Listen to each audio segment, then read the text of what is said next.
Today I'm going to be doing the Lazarus Project character tier list. Now yes, I know I'm late to the party, but I finally got round to watching the two series, and I have to say it is one of the best time travel shows I've ever watched. Nay, one of the best sci-fi shows I've ever watched. But let's get into this tier list. So the categories for the tier list, we've got Reset the Clock Worthy, which if you've seen the show you'll completely understand. Then we have Great, Good, Forgettable and Hate. And we're starting off with Archie, who was played by Angela I can't pronounce her name, but she was really good in Sarah Jane, which I watched when I was a kid. Anyway, on to Archie. I think Archie she's not forgettable. I wouldn't say the character's great, and I wouldn't say Reset the Clock worthy. I'm going to say good. I think Archie is good. Obviously, she is the person who gets our main character, George, into the Lazarus Project. She's kind of almost like one of the head honchos. She is the person who probably has the most love stories throughout the two series. Obviously, she falls in love with Zhang in the second series, and she has the relationship with Ross that we learn about from the past. And obviously, it's quite interesting seeing the dynamic in the future when she... she goes back to the past and then she sees Ross, who's alive again because he died. It's her future, but his past. Man, time travel is confusing sometimes, isn't it? But yeah, so it's interesting to see the dynamics there, and she is involved quite heavily in the story. But overall, I'd say as a character, I just found her good, not great or Reset the Clock worthy. Then we move on to the adult version of Becky, who I am gonna say is great. I thought she was a great addition to the cast. Obviously we get introduced to her as she's saving George, which is crazy to think about, but it's interesting to see how much she's changed, because obviously she saves George in 2024 when she should really only be about 6, but instead she's 18 because she was sent to the past and then grew up, and now is this like whole adult, which really confuses everyone, including Rebroff, who's just like, whoa, my daughter's like an adult, this is crazy. But as a character, when she's like the adult version of herself, she is so funny. She has so many quirky funny lines. She makes the plot move fast. She's adventurous. She doesn't care, does she? I mean, she shoots the Dane straight away and has such a witty comeback. It's absolutely brilliant. That man was a friend of mine. Get better flipping friends then. Overall, I would say the character's great, and had we got a third season, which is a shame, don't even get me started, the fact they've cancelled the Lazarus Project, she probably would be moving on to Reset the Clock worthy, because the character was just going to get better and better. I also think it's really interesting to see, especially the way they ended season 2, which I'm hoping, if they'd done a season 3, it would have been really interesting to explore, is how she interacts with her younger self. Obviously, would they become more like sisters, or is this just like this weird dynamic, because it'd be like you interacting with your younger self, could you teach yourself stuff? Would that change to the future version of them becomes, would you become confusing? But I think it'd be an interesting topic to explore, but it's a shame we're not getting that. Okay, then we move on to Blake, who honestly, I'm going to say is forgettable. I mean, I basically forgot he was in the show. I've literally watched the show like only a couple of days ago, and I've already forgotten he was in it. He's kind of just in the office as like a background character rather than a main, and he has the occasional line, so it's pretty easy to forget him. Then we come to Bryson, who I am gonna say is good. I think had we got a season 3, he could have become great, but so far he's just good. He has an interesting storyline, don't get me wrong.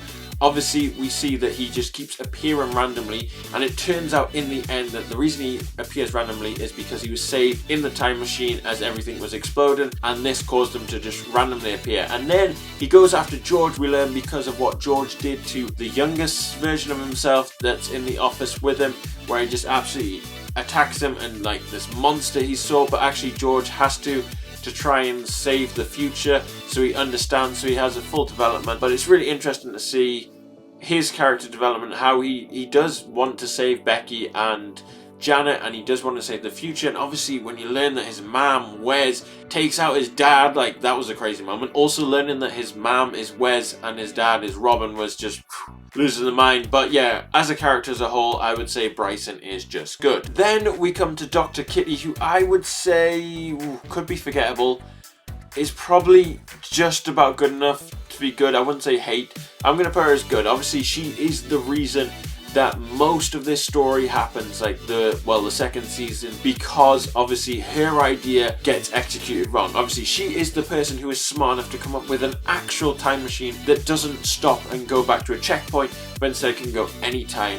and she is just crazy smart. I mean, imagine being that smart, that you're smart enough to build an actual time machine. You're like Einstein levels, but like squared by Einstein, like just absolutely mentally crazy smart. And it's her idea that gets the time machine, and had they just let her live, she probably would have developed one that is safe enough that wouldn't have just, you know, caused a black hole.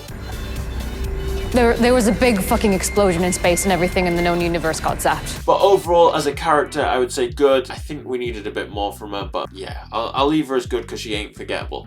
Then we come to Dr. Samson, who, for me, great. He is one of the funniest characters in season 2. I also like how they made his character, like he's part of the Lazarus Project, but he's not trained to be like a soldier like the rest of them, so he reacts like we would if we were in those situations. Like the bit at the end where he's in the control room and he's just seen that they've killed him and he's like, I can't cope with this. Like, that's how most of us would react. And he just has these normal reactions. He's just like a normal guy. Well, not normal guy because he's like super smart and is like this top scientist, but you know what I mean. He has the normal reactions, and he does bring some of the funniest lines, and he brings some perspective to the whole thing, which I think is really good and I think is really great. And again, had we had a third season, I may even put him in Reset the Clock worthy. Then we come to our main character, George, who I am gonna say is just good. I think George has some interesting moments, but then he also has moments where you're like, George, please stop. Like the scene where he is just beating the crap out of young Bryson. Like, you're like, George, you don't need to do that. Like, there's got to be another way other than beating up this poor 19-year-old kid who has absolutely nothing to do with anything. I also don't like the fact that he's still constantly pining after Sarah. I mean, she's not that great. Like, you have a time machine and you've seen the past, that you only end up with her in one timeline. Yes, I know that you then went and blew up the world for her, which I've got to say, that is, if that's not the greatest act of love, I don't know what is. But still, like, get over Sarah. Sarah's not that great of a girl. And yeah, overall his actions make me put him in good. Then we come to Greta, who I'm honestly gonna say is forgettable. I think we just needed more of a... The moment she's in, she's pretty good, but other than that, I don't think we get enough moments that I really, like, bonded with the character, so I just feel like she is forgettable, so I'm gonna put her there. Then we come to Janet, who is the genius. I'm gonna put her as good. I think as a character, I couldn't click with her enough to put her in great, but obviously she is the genius who kind of has to go back to try and save the day, actually works out how to make a time machine. We get to see from both sides, because obviously it turns out that she was on the original mission that killed Dr. Kitty, so it's kind of her fault, but she goes back because she's smart. She's also smart enough to make a nuclear detonator, which is just crazy. She has a very interesting storyline, and bless her, probably has the worst moment if we think about it. She had to give birth, what was it, like 16 or 17 times in that, like, 2018 when the clock was just reset. Imagine that, going through giving birth, which is arguably probably the most painful thing a human can do, 16 times, and in the end only having one kid. That is bonkers. She also lost a child because of reset. Like, she had such a traumatic story that it's no surprise that the character couldn't, you know, be funny occasionally, or it isn't just so against the Lazarus Project because of what she went through. So totally understandable, but I'm gonna have to say, as a character, just good for me.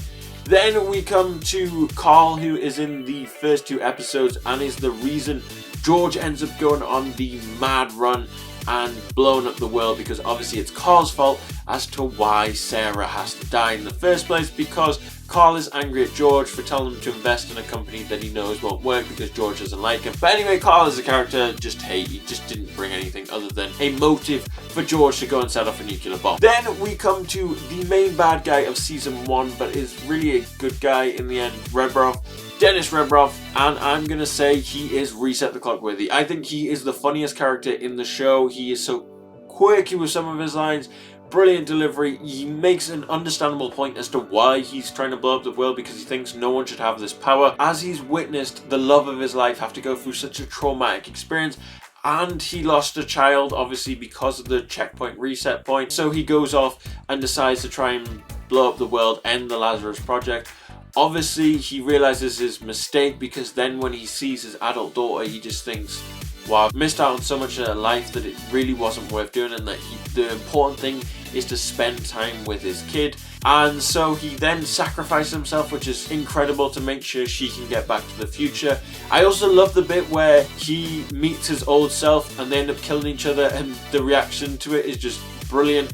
So yeah, for me, he definitely is reset the clock worthy. Then we come to Robin, who I would say is probably forgettable. I mean, he's only in a couple of episodes in season 2. He's the guy who's funding the time travel project. He turns out to be Bryson's dad, so he had a relationship with Wes, but then he is tragically killed by Wes, which is just crazy to think about. I mean, someone you share a child with, you then have them shot, is just bonkers, because Wes is just, you know.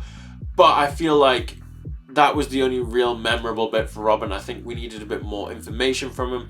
But I think we would have got that had we had a season 3, because he would have become a more influential character, especially with Bryson's storyline. But of the 2 seasons we got, he is forgettable. Then we come to Ross, who can't really be forgettable, but he's good. Obviously, he's the love interest of Archie from the first season, the reason why she's so strict on the rules and the pain it caused her. But he is an interesting character. Obviously, he's the one who does actually go and kill Dr. Katie and take out all the scientists, but he's just following orders. He is quite an interesting character as well, has some interesting lines, has some interesting views. He just sees it as a job. He is a really well-trained soldier. But obviously, in the end, when they're going back, he realizes maybe it wasn't the right choice because it's still messed up the future. But overall, as a character, I will say good. Then we come to Sarah, who, I'm not gonna lie, just hated. I didn't like her before she had the serum. I don't like her after she had the serum. And then the end, where she just blows up everything. The time machine is willing to kill literally everyone for it, and it then ends up becoming basically Wes. I mean, I just hate her. I just don't think she added anything, and for me, it's just not a character I liked, so I'm gonna say hate. Then we come to Shiv, who I'm gonna say is reset the clock worthy. He is one of the only other people who didn't need the serum. He naturally had it, and he really did have to work it out. Unlike George, who only had to go through like 2 loops he can remember, Shiv found this out when he was a teenager. Obviously, he then went and did some gambling and tried to use this to his advantage, tried to save his family because there was a fire.